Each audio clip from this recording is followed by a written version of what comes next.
اعوذ باللہ من الشیطان الرجیم بسم اللہ الرحمن الرحیم الحمدللہ رب العالمین بارئ الخلائق اجمعین الحمد لأہلہ والصلاة علی اہلہ الصلاة والسلام علی سید الانبیاء والمرسلین العبد المؤید الرسولنا المسدد المصطفى الأمجد الحبيب الأحمد النبي الأمي المكي المدني السراج المنير الكوكب الدري صاحب الوقار والسكينة المدفون بأرض مدينة سيدنا ونبينا وشفيع ذنوبنا وطبيب قلوبنا وحبيب نفوسنا ومولانا أبي القاسم محمد المصطفى صلى الله عليه وسلم وأهل بيته الأطيبين الأطهرين الأنجبين المأسومين المظلومين ورحمة الله على أحبابهم وأصحابهم وشيرتهم ومحبيهم ومواليهم أجمعين ولعنة الله على أعدائهم ومنكري فضائلهم وغاصبي حقوقهم من جوم عداوتهم إلى الآن ومن الآن إلى قيام يوم الدين وبعد يوم الدين أما بعد فقد قال حق سبحانه وتعالى في القرآن بسم الله الرحمن الرحيم يا أيها الذين آمنوا كتب عليكم الصيام كما كتب على الذين من قبلكم لعلكم تتقون صلوات بجی خاندان فاطمہ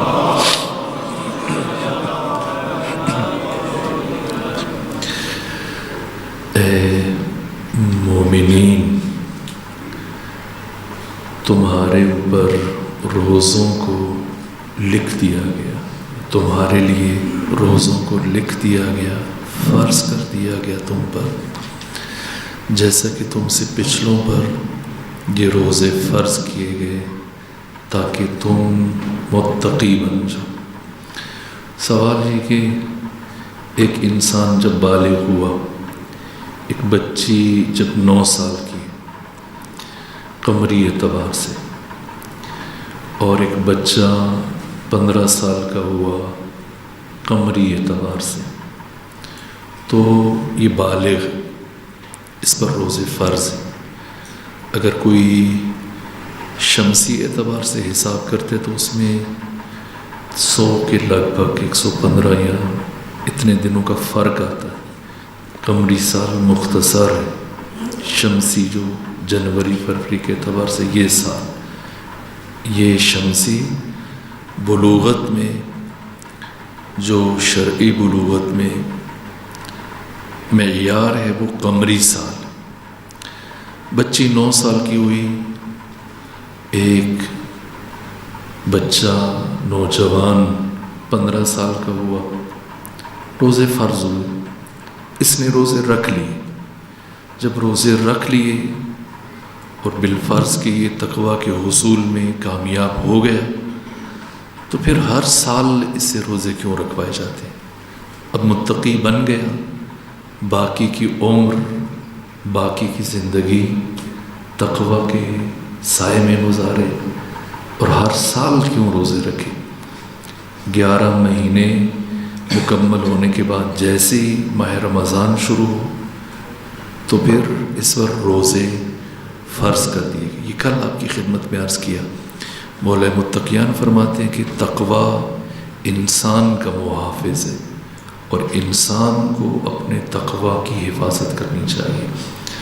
جس طرح بھی میں یہاں پہ جب داخل ہوتا ہوں تو دیکھتا ہوں بعض افراد پیدل آتے ہیں، بعض گاڑیوں پہ، اور بہت سارے افراد موٹر سائیکل پہ آتے ہیں، اور ایک جمع غفیر، سمجھ لیں ماضی میں جیسے بہت سارے گھوڑے کھڑے ہوں، یہ عصر جدید کے گھوڑے جو آپ ایک لائن میں مختلف ایک جگہ پہ 100 150 200 گھوڑے آج کے متمدن اور مہذب دنیا کے، یہ جو آپ نے موٹر سائیکل رکھا ہوا ہے، مہینہ 2 مہینے 3 مہینے گزرنے کے بعد 4 مہینے 5 مہینے گزرنے کے بعد آپ اپنے موٹر بائک کو میکینک کے پاس لے کے جاتے ہیں. کیوں لے کے جاتے ہیں؟ ٹھیک ہے کوئی انجن میں خرابی نہیں ہوئی ہے، اس کا کوئی گیئر خراب نہیں ہوا اور اس کی ریس بھی خراب نہیں ہوئی. کس کام کے لیے لے کے جاتے ہیں؟ ٹیوننگ کے لیے. ٹیوننگ کے لیے. یہ ٹیوننگ کیوں کرواتے ہیں؟ اس کا کوئی فلسفہ آپ زیادہ بہتر بتا چکے، آپ استعمال کرتے ہیں. ہاں، اس میں تازگی آ جائے، ایک اس میں جو گھٹن ہے، اس میں جو ایک اس کے اوپر کچرا کچھ آ گیا، گرد و غبار، وہ چیزیں جو ایک دباؤ کا شکار ہے، آپ اپنی زبان میں مختلف الفاظ کہتے ہیں، کارکردگی بہتر ہو جاتی ہے. بالکل اسی طرح سے انسان ٹھیک ہے، وہ کبیرہ گناہوں کا ارتکاب نہیں کر رہا، وہ صغیرہ گناہوں کا ارتکاب نہیں کر رہا، متقی ہے. تم کیا روزے اس لیے رکھے جائیں تاکہ متقی بن جائے. اب متقی بن چکا ہے، 5 سال روزے رکھے، 10 سال روزے رکھے، یہ تاحیات کیوں روزے فرض ہیں؟ تاکہ ہر سال اس کی روح کی ٹیوننگ ہوتی رہے، اور جو اس کے اوپر گرد اور غبار جم جاتا ہے سوسائٹی اور سماج کے اثرات کا، اس کی روح میں ایک مرتبہ پھر سے وہ تازگی آ جائے، نشاط آ جائے، اور پھر سے اس کی پرواز کا سلسلہ عالم ملکوت کی طرف تیز تر ہو جائے، اور وہ قرآن مجید کے ساتھ اس کا تعلق پہلے سے زیادہ گہرا ہو جائے. لا یمسہ الا المطہرون، یہ جو آیت قرآن ہے کہ مسح، آپ یہ جو مسح کرتے ہیں، نماز سے پہلے وضو کرتے ہیں، وضو کے بعد مسح ہے. وضو نام ہے 2 چیزوں کا دھونا، 2 چیزوں کا مسح کرنا. چہرہ اور بازوؤں کا دھونا یہ وضو ہے. باقی مستحب ہے، ہاتھ دھوئیں، کلی کریں، ناک میں پانی ڈالیں. واجب بس 2 کام، چہرہ بازو، 2 چیزوں کا دھونا، 2 چیزوں کا مسح کرنا، سر اور پاؤں کا مسح. یعنی وضو نام ہے 2 چیزوں کے دھونے کا، 2 چیزوں کے مسح کرنے کا. یہ جو آپ مسح کرتے ہیں سر کا یا پاؤں کا، اگر سر پہ تیل لگاؤ کیا مسح ہو جائے گا؟ ہاتھ تو آپ پھیر رہے، پھر مسح کیوں نہیں ہو رہا؟ اس لیے کہ وہ جو تری ہے اس کو اپنے جلد تک پہنچانا ہے، اور یہ جو بیچ میں آئل ہے، کریم ہے، یہ رکاوٹ ہے. اسی طرح سے 11 مہینوں میں انسان کی روح کے اوپر بھی نا یہ تھوڑی تیل کی اور یہ کریم اس طرح کی تہ جم جاتی ہے. اسے صاف کرنے کے لیے، ہٹانے کے لیے، تاکہ قرآن بالکل روح کے ساتھ قریب ہو جائے، اس کا حصہ بن جائے، اس کے لیے پھر روزے رکھے جاتے ہیں تاکہ وہ بیچ کی چیزیں، چونکہ آپ بے شک ہاتھ پھیرتے رہیں، عنوان مسح اس وقت تک صادق نہیں آتا جب تک کہ درمیان میں کوئی رکاوٹ ختم نہ ہو جائے. بے ہی نہیں اسی طرح سے. روزوں سے متعلق چونکہ ہر روز آیت پڑھی جاتی ہے تو میں سمجھتا ہوں کہ ایک نہ ایک جملہ ہم عرض کر دیں. کچھ باتیں جو کل چل رہی تھیں آج ان کو مزید کہہ دیتے ہیں، اور بہت اہم ہے. مکی اور مدنی کے اعتبار سے اس تقسیم کا فائدہ کیا ہے؟ انہوں نے 14 فائدے بیان کیے. اسی طرح سے محکم اور متشابہ، اللہ نے متشابہات کو قرآن میں کیوں رکھا، اس کا فائدہ کیا ہے، اور پھر کون کون سی آیات متشابہ ہیں، انہوں نے نمونے بیان کی، اور پھر کس طرح سے متشابہ آیات کو محکم کی طرف لوٹایا جائے. پھر وحی سے متعلق بہت خوبصورت باب قائم کیا انہوں نے کہ وحی کیا ہے.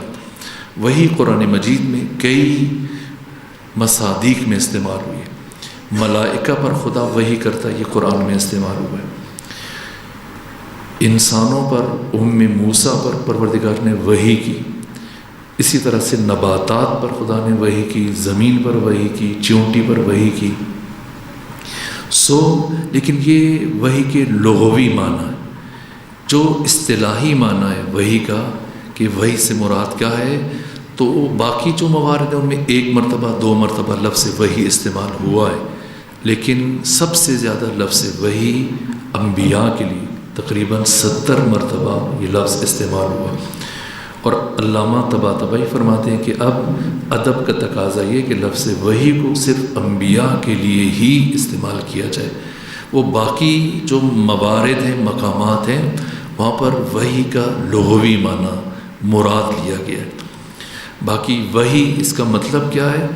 وحی ایسا مرموز اور مخفی اشارہ کہ آپ غیر مقصودین کو ان سے احراز کریں اور جو مقصود ہے اس تک بات پہنچائیں، اور اس بات میں 2 رکن پائے جائیں، ایک سرعت، دوسرے خفا. ایک تو وہ بات اتنی جلدی پہنچے کہ ادھر آپ نے ارادہ کیا ادھر وہ بات اس تک پہنچ جائے. یہ وحی کا پہلا رکن ہے سرعت. اور وحی کا دوسرا رکن ہے خفا، مخفی اور مرموز انداز میں کہ جسے آپ بات پہنچا رہے ہیں اس کے علاوہ کسی اور کو پتہ نہ چلے. پھر وحی کی خصوصیات ہیں. پیغمبر پر 3 طرح سے وحی نازل ہوتی تھی. ایک وحی جو بالواسطہ ہوتی تھی، من وراء الجدار، دیوار کے پیچھے سے خدا کسی چیز میں آواز ایجاد کرتا، یا جبرائیل کے ذریعے سے. اور تیسری وحی جو سب سے مشکل ترین صورت ہے، وہ وحی جو اللہ براہ راست قلب مصطفیٰ پر نازل کرتا تھا. جب بھی وحی مستقیم براہ راست وحی آتی تھی پیغمبر پر، سردی کے باوجود، موسم سرما، اس کے باوجود پیغمبر کا چہرہ، پیغمبر کی داڑھی پسینے سے شرابور ہو جاتی تھی، چہرہ زرد ہو جاتا تھا، کبھی چہرہ سرخ ہو جاتا تھا، کبھی کپ کپی طاری ہو جاتی تھی. جہاں بیٹھے ہوتے تھے پیغمبر سے اٹھا نہیں جاتا تھا، جو کہ براہ راست حق تعالیٰ کی تجلی کا اظہار ہوا. یہ وحی مستقیم. باقی جو جبرائیل کے ذریعے سے وحی آتی تھی، اس کا طریقہ کار، روش کیا ہے، اس کو بھی بیان کیا جائے گا. پھر نزول کی کیفیات، باقی چیزیں. ہمارے پاس کل 6 دن بچے، یعنی کل تو جمعہ ہے، اور اس کے بعد پھر اگلے ہفتے میں 6 دن ہے، 7واں دن تو پھر شب ضربت ہے، اس میں مجلس ہوگی. اور اس کے بعد پھر 2 دن وہ مجالس.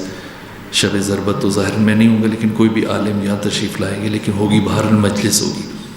21 تک یہ دروس ہیں. 22 کو آپ کے شہر میں، پچھلے سال بھی ہم نے چھٹی کی تھی چونکہ پورے شہر میں جلوس ہوتا ہے. اس کے بعد پھر احسان بھائی یا کوئی بھی دوسرے عالم تشریف لائیں گے عید تک کا. ہو ہمارے پاس یہ 6 نشستیں بنی ہیں، اور مجھے یہ لگ رہا ہے کہ ہم نے کچھ بھی بیان نہیں کیا. یعنی میں تقریباً بمشکل ہم یہاں پہنچے تقریباً 450 کے قریب کتابیں ساتھ لے کے آیا، نشانات اور چیزیں، لیکن ہم شاید کچھ بھی بیان نہیں کر پائے. البتہ کم سے کم تھوڑا اہمیت کا، موضوع کی اہمیت کا عزیزان اس طرف متوجہ ہوئے، یہ بھی خود ایک بڑی بات ہے.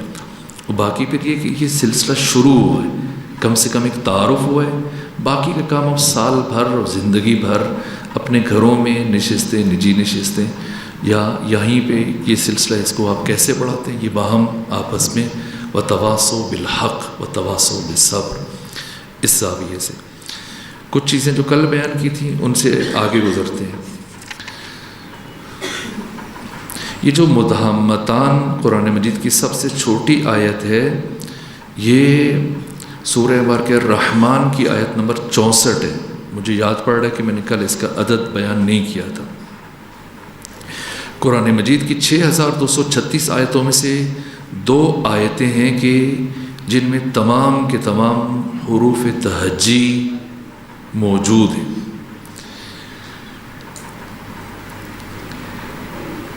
وہ لفظ کے جو قرآن مجید کے بالکل وسط میں، سینٹر میں، وہ ہے وَلْيَتَلَطَّفْ، سورہ کاف آیت نمبر 19.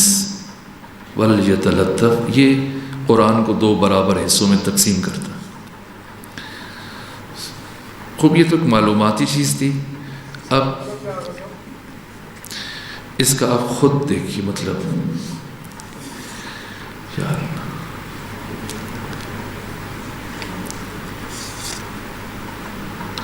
یہ ایک لفظ نہیں ہے، مرکب ہے۔ فل، فا اور ہے، فا منا تو، لام کا مطلب چاہیے۔ جب فعل پہ آتا ہے تو اس کو ایک تو امر حاضر ہے، یہ پھر امر کو مثلاً اس سے یہ کرنا چاہیے، امر غائب بناتے تھے۔ وہ فعل مضارع پہ آتا ہے، یتلطف، لطف کو باب فعل مضارع میں لے کے گئے، پھر باب تفاعل خود آیت ہے، تفصیلات ہیں، سیاق و سباق کے ساتھ آپ دیکھ لیجیے۔ ہم آگے بڑھتے ہیں۔ قرآن مجید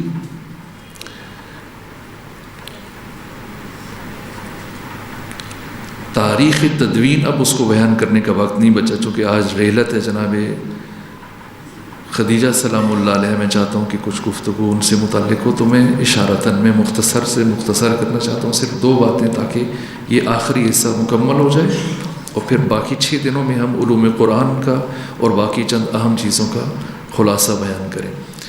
قرآن مجید کا جو سب سے پہلے کس زبان میں ترجمہ ہوا، انشاءاللہ میں نے عرض کیا تھا کہ 15 رمضان المبارک کو دوستوں میں جنہوں نے جوابات درست دیے، یا جو احباب سر وقت تشریف لاتے رہے، بالکل ٹائم پہ پہنچے، جیسی درس شروع ہوا اسی وقت پہنچے، تو ان کو سب کو 15 جو رجسٹر حاضری کے مطابق دیکھ کے ان کو 15 رمضان المبارک کو انشاءاللہ انعام دیے جائیں گے، میلاد امام حسن مجتبیٰ۔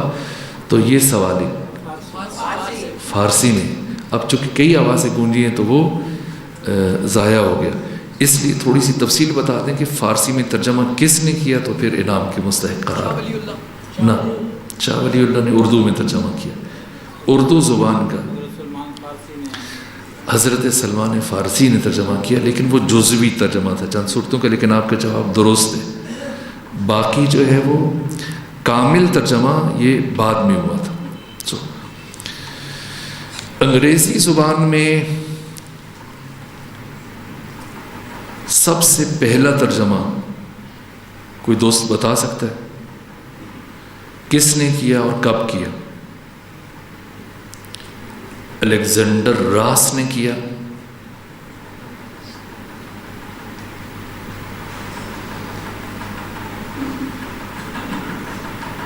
1648 میں اس کو شہرت ملی، اور مسلمانوں میں سے 2 ترجمے جو انگلش میں کیے، یہ بھی پکتال پہلے عیسائی تھے، بعد میں مسلمانوں میں، پکتال ان کا ترجمہ، اور دوسرا عبداللہ یوسف علی، یہ 2 ترجمے انگریزی زبان میں۔ ویسے انگلش زبان میں اب تک 40 سے زیادہ مکمل ترجمے ہو چکے ہیں، اور 120 جو ہے وہ سلیکٹڈ ترجمے۔ جی، قرآن مجید کے سب سے پہلے مفسر پیغمبر گرامی اسلام، دوسرے مفسر امیر المومنین، اور قرآن مجید کے تیسرے بڑے مفسر مولا متقیان کے شاگرد حضرت عبداللہ ابن عباس، اور قرآن مجید کے چوتھے بڑے مفسر جو بتائے گا وہ بھی 15 رمضان کو اسے بھی انعام دیا جائے گا۔ چوتھے بڑے مفسر ترتیب کے اعتبار سے نہیں، شہرت میں جن کی تفسیر بھی ہے وہ جناب مجاہد ہے۔ تھوڑا سا انہوں نے مولا علی سے بھی سیکھا تھا، زیادہ پھر عبداللہ ابن عباس سے انہوں نے سیکھا۔ تو قرآن مجید کی سب سے مشہور ترین تفسیر اہل تسنن میں کون سی ہے؟ اہل تسنن کی سب سے زیادہ مشہور تفسیر، اور اہل تشیع کی جی اس سے زیادہ جس کو بنیاد بنایا جاتا ہے علماء اہل حدیث، نہیں، تفسیر طبری، ان کی تاریخ کی کتاب کو بھی سب سے زیادہ شہرت ملی ہے، تاریخ طبری، اور تفسیر کو بھی سب سے شہرت ملی، یعنی حدیث کے اعتبار سے۔ اب جو آپ نے بات کی ہے تفسیر کبیر امام فخر الدین رازی جن کی وفات 606 ہجری میں ہوئی، وہ کلامی اعتبار سے اہل تسنن کے 4 فرقے ہیں فقہی اعتبار سے۔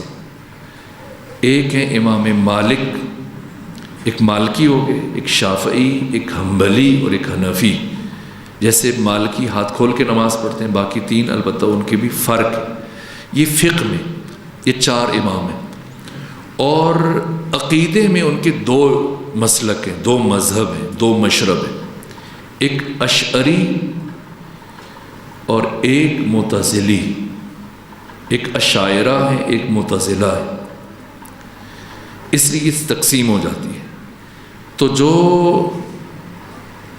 صاحب تفسیر کبیر امام فخر الدین رازی ہیں، ان کا تعلق مسلک اشاعرہ سے ہے۔ ان کی تفسیر کلامی ہے، انہوں نے عقائد کے چھاؤں میں اور عقائد کے سائے میں، اور ان کا جنبہ کلام بھی ہے کہ انہوں نے زیادہ عقیدے کو بیان کیا، لیکن اپنے اشعری مسلک کو مد نظر رکھتے ہوئے۔ اس کے برخلاف جار اللہ زمخشری، جن کی وفات 538 ہجری میں ہوئی، یہ معتزلہ میں سے، ان کا مسلک معتزلہ ہے۔ ان کی تفسیر کشاف ہے۔ یہ 2 آمنے سامنے آپ رکھ لیجیے، ادھر تفسیر کبیر امام فخر الدین رازی کی، یہ اشعری ہیں، اور ادھر تفسیر کشاف جار اللہ زمخشری کی، یہ معتزلی۔ اس اعتبار سے یہ 2 تفسیریں بھی بہت شہرت رکھتی ہیں۔ زیادہ مشہور تفسیر طبری۔ اسی طرح سے ہمارے ہاں اہل تشیع میں قرآن مجید کی جو سب سے قدیم ترین تفاسیر ہیں وہ 2 ہیں۔ ایک تفسیر علی بن ابراہیم قمی، جسے تفسیر قمی کہتے ہیں، دوسرے تفسیر فرات کوفی۔ یہ تیسری صدی ہجری کے آخر میں اور 4 صدی ہجری کے اوائل میں یہ 2 تفاسیر لکھی گئی عربی میں۔ فارسی میں جو سب سے قدیم تفسیر ہے ہماری، وہ ہے تفسیر روض الجنان و روح الجنان۔ یہ 20 جلدوں میں ابو الفتوح رازی انہوں نے فارسی میں لکھی۔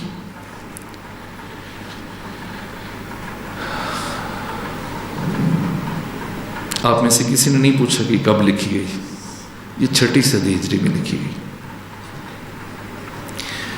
سب سے قدیم عرفانی تفسیر تشیع میں کشف الاسرار و عدت الابرار، یہ رشید الدین ابو الفضل میبودی، متوفی 520 ہجری۔ انہوں نے اپنے استاد عبداللہ انصاری کی آراء کو جمع کیا، وہ املا کرواتے تھے، یہ لکھتے تھے۔ اتنا کافی ہے یا اور بھی کچھ بیان کر دیں؟ تھوڑا سا اعجاز عددی کی طرف، وہ چیز میں نے کسی مجلس میں، کئی مجالس میں اس کو بیان کیا، لیکن یہ خوبصورت کام ہے۔ اچھا، اس پر بہت سارے لوگوں نے کام کیا۔ کچھ نمونے ادھر، ایک تو خلیفہ رشاد ہیں، انہوں نے کام کیا، جناب طنطاوی نے کام کیا، باقی لوگوں نے کام کیا، لیکن ہم اپنے سوالات بڑھانے کے لیے آپ کو بتا رہے ہیں۔ قرآن مجید میں لفظ دنیا 115 مرتبہ استعمال ہوا، دنیا کے مقابلے میں آخرت یہ بھی 115 مرتبہ استعمال ہوا۔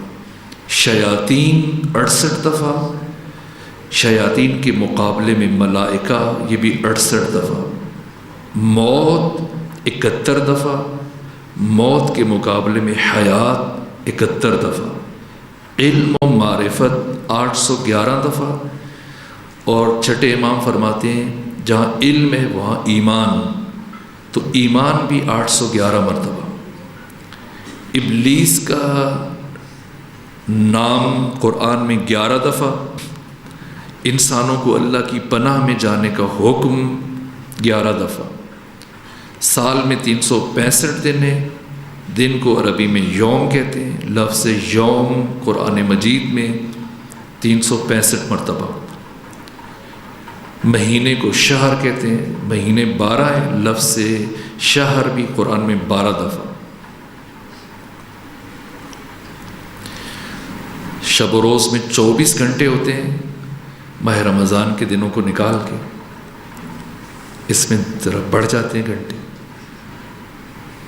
گھنٹے کو عربی میں ساعت کہتے ہیں، لفظ ساعت قرآن میں 24 مرتبہ استعمال ہوا، آسمان 7 ہیں، لفظ سماوات 7 مرتبہ، 34 سجدے ہر روز ہم میں سے ہر ایک پر واجب ہیں، لفظ سجدہ قرآن میں 34 مرتبہ، مومن کی 5 علامتیں، ان میں سے ایک علامت جو چھٹے امام نے بتائی کہ 24 گھنٹوں میں کل ملا کر 51 رکعت نماز پڑھتا ہے، نماز کو عربی میں صلاۃ کہتے ہیں، لفظ صلاۃ 51 مرتبہ استعمال ہو، پیغمبر کے 12 جانشین ہیں، جانشین کو عربی میں وسیع کہتے ہیں، لفظ وسیع قرآن مجید میں 12 دفعہ استعمال ہوا،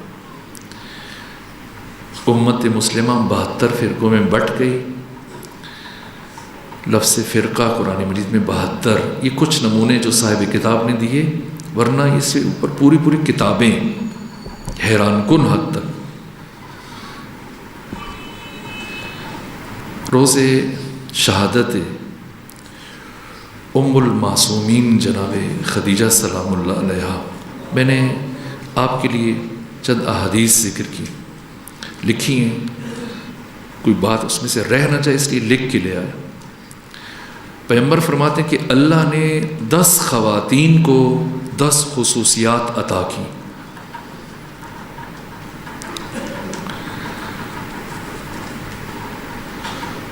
حوا زوجہ حضرت آدم کو اللہ نے توبہ کی خصوصیت عطا کی، سارا زوجہ جناب ابراہیم کو اللہ نے جمال عطا کیا، رحمہ زوجہ حضرت ایوب کو اللہ نے حفاظ عطا کیا، آسیہ زوجہ فرعون لعین کو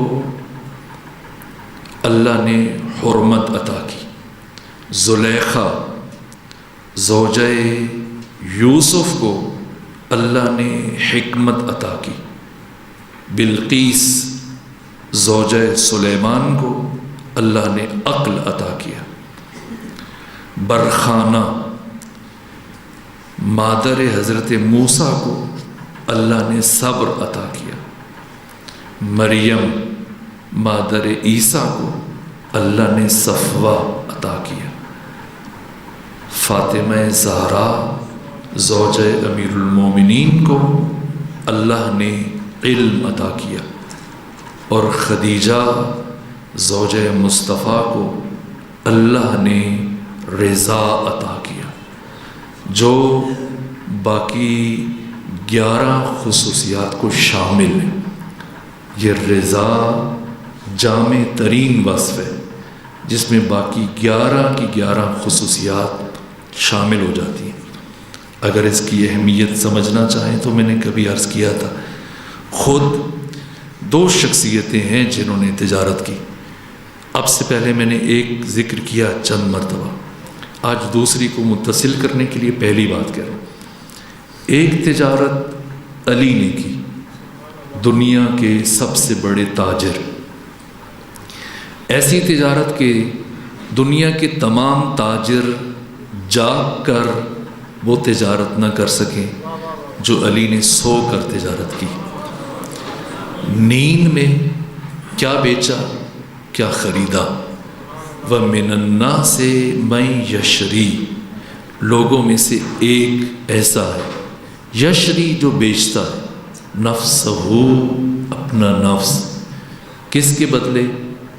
ابتغاء مرضات اللہ، اللہ کی رضا۔ یہی خصوصیت جو جناب خدیجہ کی بیان کی گئی۔ اب توجہ فرمائیں کہ علی نے کیا بیچا کیا خریدا، جان بیچ دی، زندگی دو پہ لگائی، نفس بیچا، رضا خرید لی۔ تو میں نے عرض کیا تھا جب علی نے اپنا نفس خدا کو بیچ دیا تو نفس علی کہاں ہے؟ خدا کے پاس۔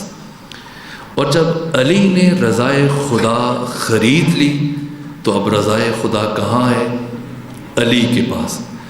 اب اگر کسی کو علی سے بیعت لینے کا شوق ہے، جیسے آج کل سوشل میڈیا پہ بہت سارے سروں پر جنا کیپ رکھ کے پھر حوالے ڈھونڈتے ہیں اور کہتے ہیں کہ فلاں تاریخ کو علی نے بیعت کر لی تھی، اگر کسی کو شوق ہے، ثابت کرنا چاہتا ہے کہ علی نے بیعت کی، اگر کسی کو علی سے بیعت لینے کا شوق ہے تو جائے خدا کے پاس، اس لیے کہ نفس علی وہاں ہے، علی نے بیچ دیا۔ اور اگر کسی کو رضی اللہ بننے کا شوق ہے تو علی کے دروازے پر آ جائے، اس لیے کہ رضائے خدا یہاں ہے۔ اب جو آ گیا اور اس کا سر اس دروازے پر جھک گیا تو وہ رضی اللہ بن جائے گا، اور اگر سر نہ جھکا، رضی اللہ تو نہیں بنا، لعنت اللہ علیہ یقیناً بن جائے گا۔ یہ تجارت امیر المومنین نے فرمائی۔ اور دوسری تجارت جناب خدیجہ نے مال کثیر دے کر خیر کثیر خریدا۔ سب کچھ کیا کیا بیچا خدا کو کہ بدلے میں اللہ نے فاطمہ عطا کی، متاع عمر، متاع جان، متاع حیات اور متاع دنیا، سب کچھ جناب خدیجہ نے خود کو اور اپنی تمام متاع کو طبق اخلاص میں رکھ کر اللہ کی بارگاہ میں پیش کیا، تو بدلے میں اللہ نے آپ کو کیا عطا کیا؟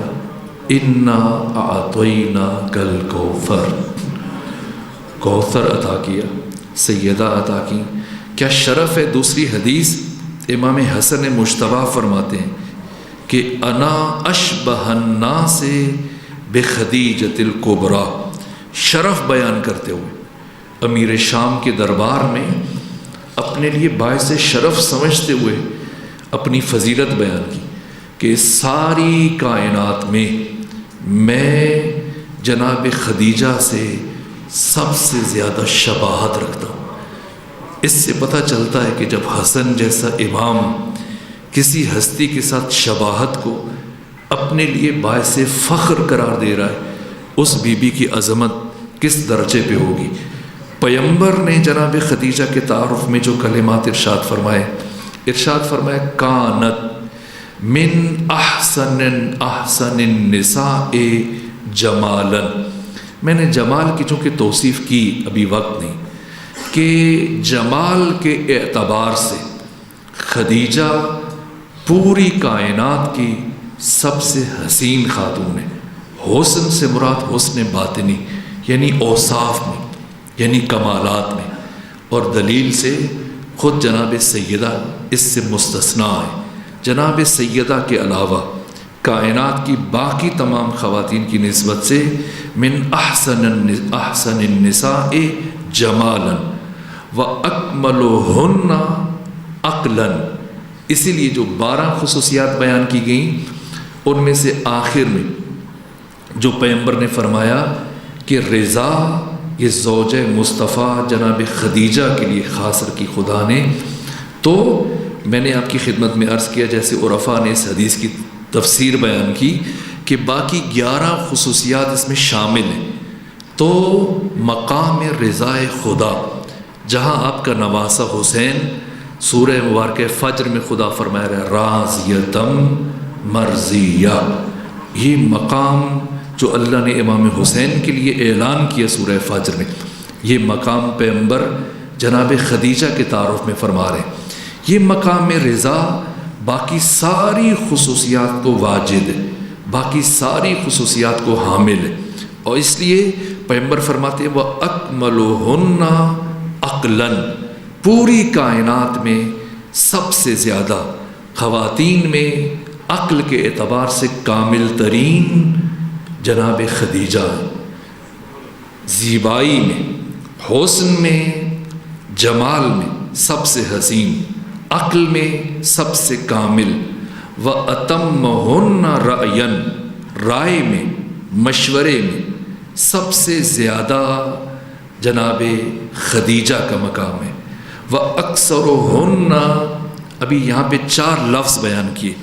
عام طور پر ہم سیرت بیان کرتے ہوئے مال خدیجہ، مال خدیجہ اور مال خدیجہ اس کو اہمیت دیتے ہیں، لیکن آپ کے باقی اوصاف مقدم ہیں۔ پیغمبر نے سب سے آخر میں جناب خدیجہ کی جو خصوصیت ہے، چونکہ عام طور پر ظاہر بین ظاہری چیز کو دیکھتا ہے، اس کی نگاہ فوراً جناب خدیجہ کے مال پہ رکتی ہے، لیکن نہ، یہ باقی تعارفات پہلے ہیں، پیغمبر نے انہیں مقدم کیا اور پھر سب سے آخر میں فرمایا وَأَكْثَرُهُنَّ عِفَّةً، پوری کائنات کی تمام خواتین میں سے عفت میں سب سے زیادہ، حیاءً، حیا میں سب سے زیادہ، مروتاً، مروت میں سب سے زیادہ، ومالاً، اور مال و دولت میں سب سے زیادہ۔ کون؟ جناب خدیجہ سلام اللہ علیہا۔ یہ مال کثیر سارے کا سارا دے دیا تاکہ خیر کثیر کو اور حقیقت کوثر کو پا سکے، اور کائنات کی سب سے بڑی کریم ہستی۔ ظلم ہے، اور بس اوقات ہم بھی ان مظالم میں شریک ہو جاتے ہیں۔ مثلا ہم بھی اپنے بچوں کو بتاتے ہیں، واٹس ایپ پہ گروپوں میں یہ چیزیں فارورڈ کرتے ہیں کہ عمر مبارک 40 سال۔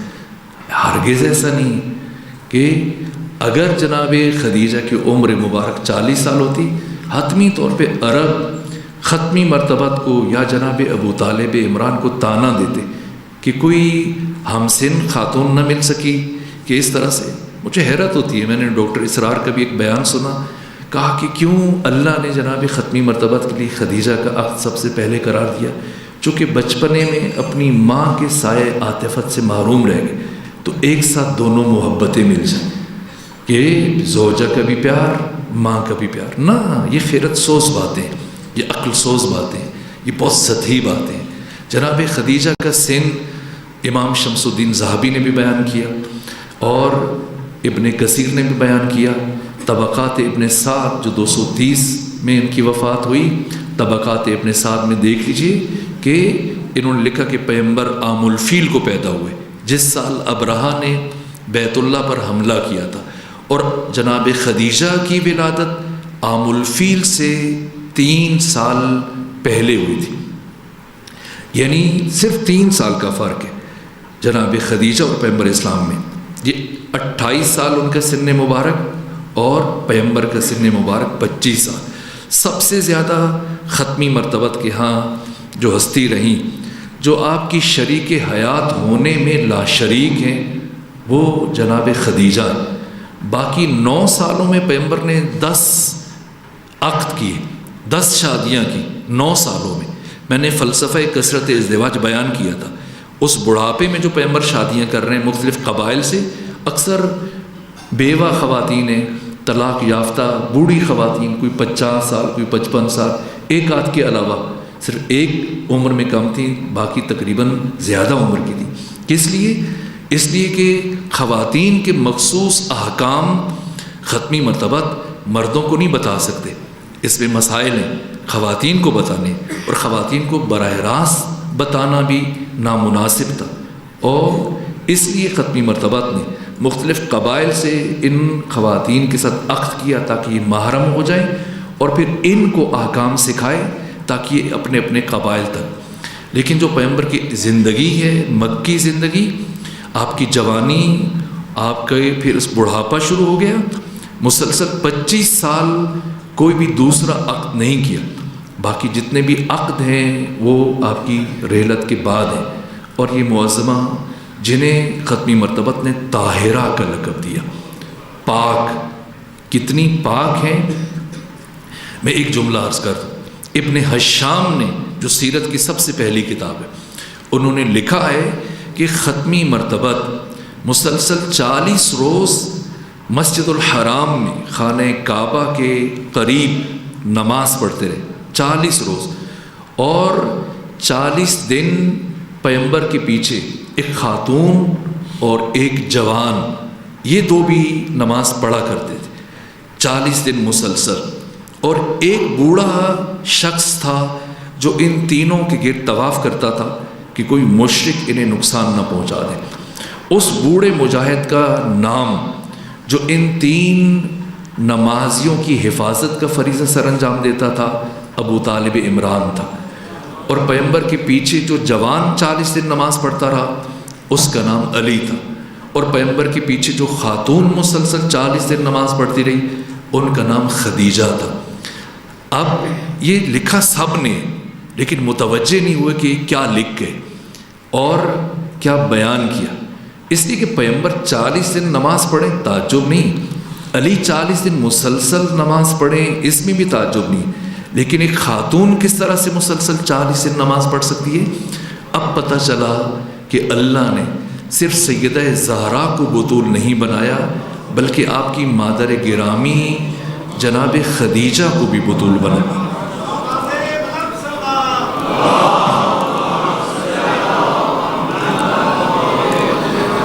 وقت ختم ہوا، میں شرمندہ ہوں اور بہت سارے مطالب لکھ کے لایا تھا لیکن اب بیان کرنے کا وقت نہیں رہا۔ وہ بیوی کے جنہوں نے اپنی تمام متاع دین کے لیے قربان کر دی، پیغمبر گرامی اسلام کے لیے، اور یہاں تک کہ سب کچھ دیکھیں، ایک انسان اگر پہلے سے مفلوق الحال ہے تو ہی دست ہے تو ہی دامن ہے، اگر اسے کبھی تھوڑی زیادہ محرومیت برداشت کرنی پڑے اس کے لیے کوئی مشکل نہیں، لیکن ایک ایسی شخصیت کہ جس کے 400 کنیزیں ہوں کم از کم، اور جس کے 80,000 اونٹ ہوں، جو مختلف خطوں میں مختلف شہروں میں تجارتی قافلے لے کے جاتے تھے، اور جس بی بی کے یہاں سونے اور چاندی اور درہم و دینار کے انبار ہوں، وہ بی بی برابر 3 سال شیب ابی طالب میں کبھی پتھر کا تکیہ بنا کے کبھی مٹی کا تکیہ بنا کے آرام کرتی تھی۔ جب بھوک لگتی تھی تو درختوں کے پتے اور گھاس کھا کے گزارا کرتی تھی۔ وہ بی بی جن کے ٹکڑوں پہ پلنے والے غنی بن گئے، خود 3 سال کیسے گزارے؟ جب شدت پیاس سے جاں بلب ہو جاتی تو درختوں کی جڑوں کو اپنے دہن میں رکھ کے انہیں چوس کے یہ مشکل ترین زندگی گزاری، یہاں تک کہ حالت پیاس میں آپ کی رحلت ہوئی، پیاسی تھی، اور شیب ابی طالب میں موجود تمام افراد کے پاس جام لیے، خالی ظرف لیے، جناب فاطمہ زہرا جیسے کربلا میں جناب سکینہ باقی بچوں کے لیے پانی کے اہتمام کے لیے کوشاں رہی، اسی طرح سے ہر ایک کے پاس جا کر جناب سیدہ زہرا کہ اگر تھوڑا سا پانی مل جائے، میری ماں فاطمہ زہرا کی طبیعت بگڑ رہی ہے، یہاں تک کہ پانی نہ ملا، بی بی دنیا سے پیاسی رخصت ہو، اور جانے سے پہلے اتنی کیفیت عجیب تھی کہ پیاس کی وجہ سے بی بی تڑپ رہی تھی، تو آپ کو تسلی دینے کے لیے، آپ کو تشفی دینے کے لیے ختمی مرتبت نے فرمایا، اے خدیجہ تو دنیا میں بھی میری زوجہ ہے اور تو آخرت میں بھی میری زوجہ ہوگی۔ یہ عجیب شرف ہے، وقت نہیں کہ اس سے متعلق عرض کروں۔ آخری سانسیں ہیں 2 خواہشیں کی، 2 باتیں کی، نے کہا آقا میری 2 وصیتیں، 2 وصیتیں۔ میری پہلی وصیت یہ ہے کہ میری بیٹی فاطمہ کا بہت خیال رکھیے گا، کوشش کیجیے گا کبھی میری بیٹی فاطمہ زہرا گریہ نہ کرے، اور دوسری وصیت آپ سے نہیں، آپ کی بیٹی فاطمہ کو بتا دیے، میرے دنیا سے جانے کے بعد وہ آپ کو بتا دے گی، لیکن جب یہ کہا کہ آپ میری بیٹی فاطمہ کا خیال رکھیے گا، اس سے کبھی رونے نہ دیجیے گا، یہ سن کر ختمی مرتبہ زار زار رونے لگے۔ جناب خدیجہ نے عرض کیا آقا آپ کو رلانے کے لیے میں نے نہیں کہا، میں وصیت کر رہی تھی، اپنی خواہش بیان کر رہی تھی، پیغمبر سے کچھ بتایا نہ گیا۔ جناب خدیجہ کے سامنے 2 انگلیاں کھول دی، کیا دیکھا؟ کچھ افراد ہاتھوں میں لکڑیاں اٹھائے ڈنڈے اٹھائے، تلواریں اٹھائے، کسی گھر کی طرف بڑھ رہے، یہاں تک کہ اس دروازے پر آگ جمع کر رہے ہیں۔ تڑپ کر پوچھا آقا یہ کس کا دروازہ ہے؟ فرمایا خدیجہ یہ آپ کی بیٹی فاطمہ زہرا کا دروازہ۔ الا لعنت اللہ علی القوم الظالمین وسیعلم الذین ظلموا ای منقلب ینقلبون۔ پروردگار بحق خدیجہ سلام اللہ علیہا ہماری عبادات کو اپنی بارگاہ میں قبول فرما۔ پروردگار ہمارے روزوں کو حقیقی روزے قرار دے اور ہمیں حقیقی صائمین میں سے قرار دے، ہمارے گناہوں سے درگزر فرما۔ پروردگار ہماری تمام دعاؤں کو مستجاب فرما بحق محمد و آل محمد۔